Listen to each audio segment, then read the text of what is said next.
yanıyoruz. Sayın Vekilim de zikretti. Müslümanlar için zarar yoktur, kayıp yoktur. Dakikanızı alarak bazı bilgileri sizinle ben paylaşmak istiyorum. Daha doğrusu paylaşmak istiyorum.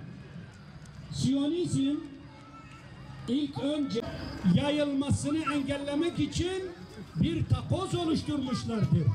Aslında oturup kalkıp onlara dua etmemiz lazım. Eğer o Filistin yani ciddi bir şekilde endişe etmeleri lazım.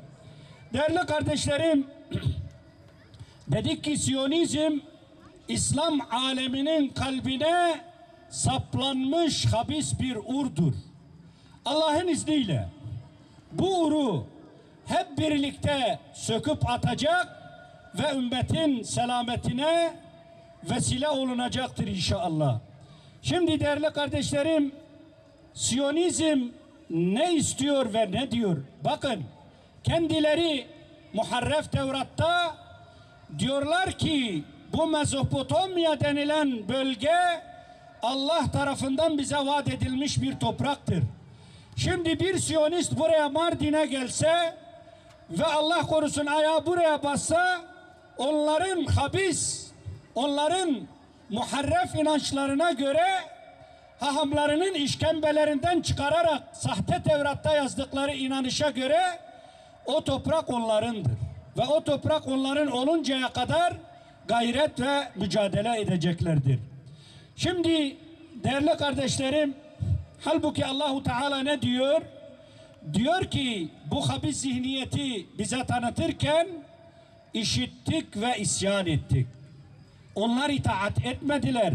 Tarih boyunca bakın peygamberlere yaptıklarını, Allah'ın dostlarına yaptıklarını, onlar güç sahibi olunca nasıl melanetler işlediklerini aslında özellikle bacılarıma söylüyorum.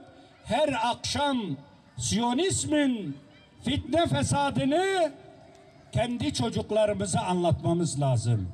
Peygamberlere yaptıklarını çocuklarımıza anlatmamız lazım. Tarih boyunca Müslümanlara yaptıklarını çocuklarımıza, evlatlarımıza anlatmamız lazım.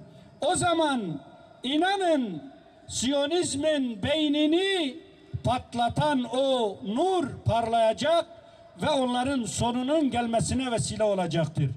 Cezalar ve bu manada sonlarının gelmesine Allah'ın izniyle vesile olunacaktır. Şimdi bir bilgiyi daha sizinle paylaşayım. Binlerce çocuk öldürülmüş. Ama bakın bu 15 günlük sürede vekilim de bahsetti. 5000'e yakın 5000 küsür şehidin içerisinde 1900 tane çocuk vardır. 1900'ü çocuktur değerli kardeşlerim. Ve onlar bu çocukları ibadet bilinciyle öldürüyorlar. Çünkü Muharref Tevratlarında kadın, çocuk, bitki, yeryüzünde ne varsa hepsini imha edin diyor. Öyle mel'un bir zihniyettir. Peki bu zihniyet nasıl yok olacak değerli kardeşlerim? Biz buradaki Mardinli kardeşler olarak hepimiz basından takip ediyoruz. Sayın Vekilimi de ziyaret etmiştik. Gelirken Aksaraylı kardeşlerimizle de meydana çıktık. Ve Türkiye'nin bütün illerinde, İslam coğrafyasında bakıyoruz maşallah her yerde kardeşlerimiz oradaki dualarıyla, öfkeleriyle meydanlardadır.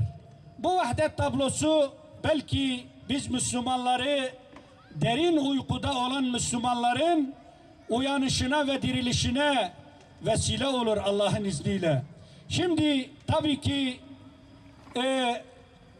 devletin en üst kademesi vazifesini yapacak. Sivil toplum kuruluşları vazifelerini yapacak. Siyasi partiler vazifelerini yapacak. Halkımız, herkes kendine göre yapması gereken bazı vazifeler vardır. Ama biz burada, siz değerli Mardinli kardeşlerimin huzurunda ben birkaç maddeyi sizin adınıza buradan özellikle başta Sayın Cumhurbaşkanımıza, devlet yetkililiklerine ve İslam aleminin idarecilerine buradan haykıracağız inşallah. Değerli kardeşlerim, tabii ki bizim liderlerimizden, yöneticilerimizden haklı olarak bazı taleplerimiz olacak.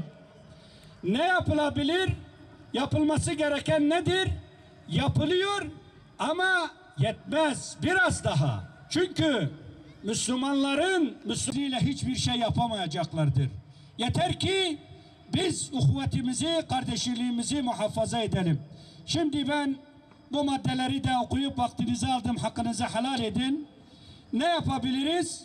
İslam ülkeleri Siyonist işgal rejiminin saldırılarını derhal durduracak ciddi adım ne gerekiyorsa atmalıdır. Neye mal olursa olsun. Siyonist İsrail kınama, savaş hukuku gibi tabirlerden anlamıyor. Şimdi affınıza sığınarak bir örnek vermek istiyorum.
Diğer bir talebimiz İsrail'e karşı ekonomik, diplomatik, ticari, stratejik tüm kanallar kapatılmalı, elçilikler derhal sınır dışı edilmelidir. Diğer bir talebimiz Gazze'ye acil insani yardım koridoru devam etmeli ve ihtiyaç derecesinde gönderilmelidir. Diğer bir talebimiz başta Türkiye olmak üzere, başta Sayın Cumhurbaşkanımız olmak üzere tüm İslam ülkeleri direniş hareketlerine askeri, istihbari ve lojistik destek verilmelidir. Nasıl ki Azerbaycan'da ve Ermenistan Savaşı'nda Dağlık Karabağ meselesinde SİHA'lar orada Karabağlı kardeşlerimizin yardımına gittiyse SİHA'larımız gidip o Siyonistlerin başında patlamalıdır değerli kardeşlerim. Ve diğer bir talebimiz Müslüman ülkeler Aksa Devletler Topluluğu ya da Aksa Birliği ya da bu çatı altında askeri, ekonomik, ticari, kültürel, diplomatik ve siyasi birlikler oluşturulmalıdır. Ve bunun ilk adımını da İslam ülkelerinin liderleri olarak bir araya gelip Aksa Kuvvetler Birliği'ni kurmalıdır. Diğer bir talebimiz dünyanın dört bir yanında İsrail'in çocuk, kadın, yaşlı ve sivilleri katletmesine seyirci kalmak istemeyip İsrail'e Filistinli direnişçilere katılmak isteyip gönüllü olarak Siyonist işgal çeteleriyle çarpışmak isteyenlere Mescid-i Aksa muhafızları gönüllü alayı oluşturmak için imkan sağlanmalıdır. Değerli kardeşlerim, bir kez daha Mardin'in meydanından haykırıyoruz ve diyoruz ki canımızla, kanımızla, malımızla, evladu iyalimizle ilk kıblemiz Mescid-i Aksa'nın ve Müslüman kardeşlerimizin yanındayız.